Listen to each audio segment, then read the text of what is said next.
Hello, it is a gorgeous, overcast, kind of cool, a little bit rainy day here in Oregon, which means that my greenhouse is not blazing hot. So I thought I would film an update about my greenhouse. I've had quite a few people ask me about it. And it is a fun, unique shape, and so I thought I'd show you around, give an update. The very first video I ever posted on my YouTube channel was 4 years ago when we finished this, and I will link that below. But let's go ahead and take a look. Okay, and here is a view of from the outside. There's a fence right there. We decided to situate the greenhouse on our we got a driving or a parking lot. Like it's a driveway, but it's really a parking lot. I'll give you it's pretty big. And that's because this was an unused a place where we couldn't grow anything, really. I mean, you can't grow in asphalt, and it heats up to the point where it really is hard to grow anything in it. And so we decided to put the greenhouse there.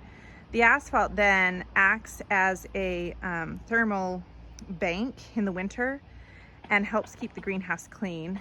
Alternately, in the summer, the greenhouse is really too hot to use, which is why I am filming this on a 70-degree day, because it is still 100 degrees inside the greenhouse. So the greenhouse maybe isn't like all pretty on the outside. Maybe one day that will get to be a priority, but you can see we're storing garden supplies and sheet mulching boxes there. And on the inside, we are storing things in there too. And that's just how how we use this particular asset on our property. So you can see it has 2 sliding doors. And if there were one thing that I would change about this, the design of these doors is not fabulous. They typically work fine.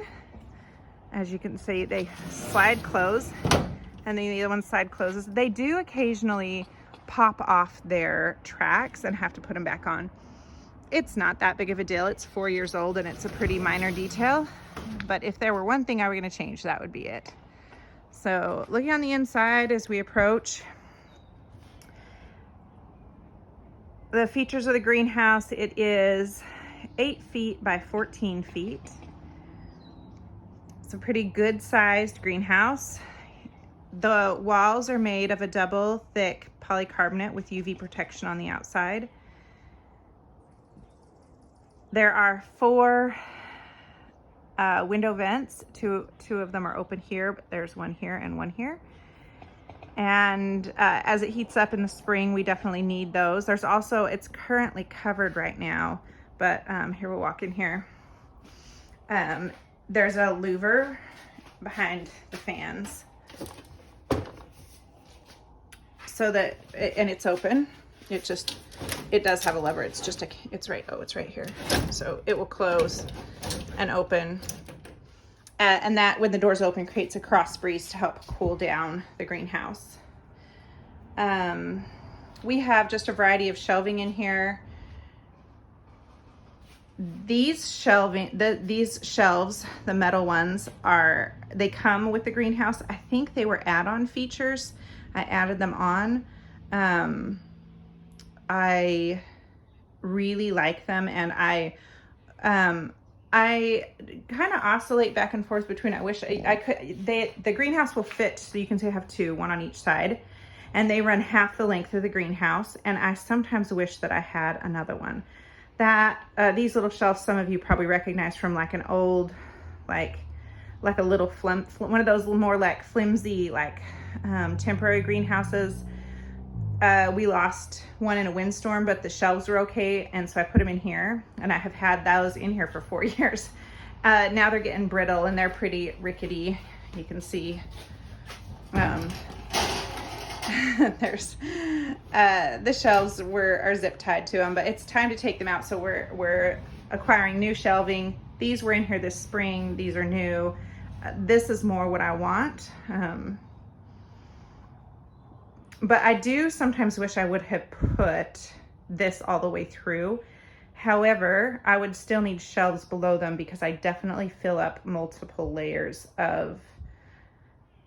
in the spring with seedlings. And I am pretty sure I have some pictures, and I will try to put them in here.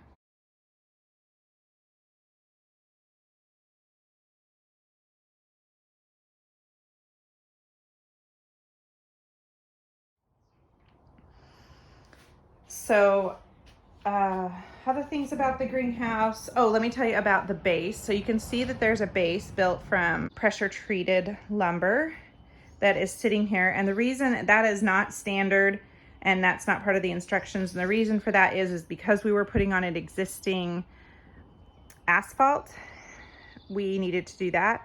It does come with legs that are meant to be sunk either into concrete or dirt, and we cut them off so that we could attach to that base. That base is not attached to the ground in any way. The weight of the base plus the weight of the greenhouse are enough to keep this greenhouse. It's gone through 70-mile-per-hour gusts and it doesn't move. It's solid as they come.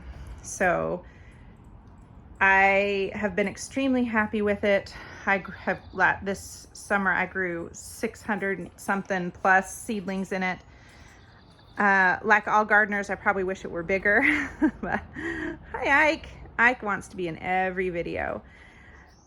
We use it for simple storage for the few fertilizers that we use, and trays.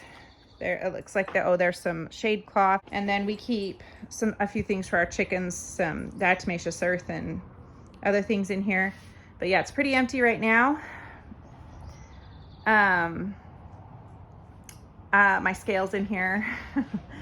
But yes, I love it. I have been really happy with it and would absolutely recommend it. And in fact, I have one friend that has bought one and another one that's considering it, another couple that are considering it. So Climapod, and this is the Virtue. They do make other shapes and other sizes. I'll put a link to them in the description.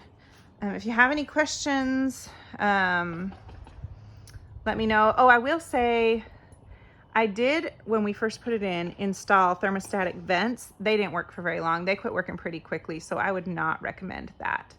But honestly, I'm out here every day watering, and it isn't that big of a deal for me to come and open up the greenhouse to make sure that the seedlings don't overheat.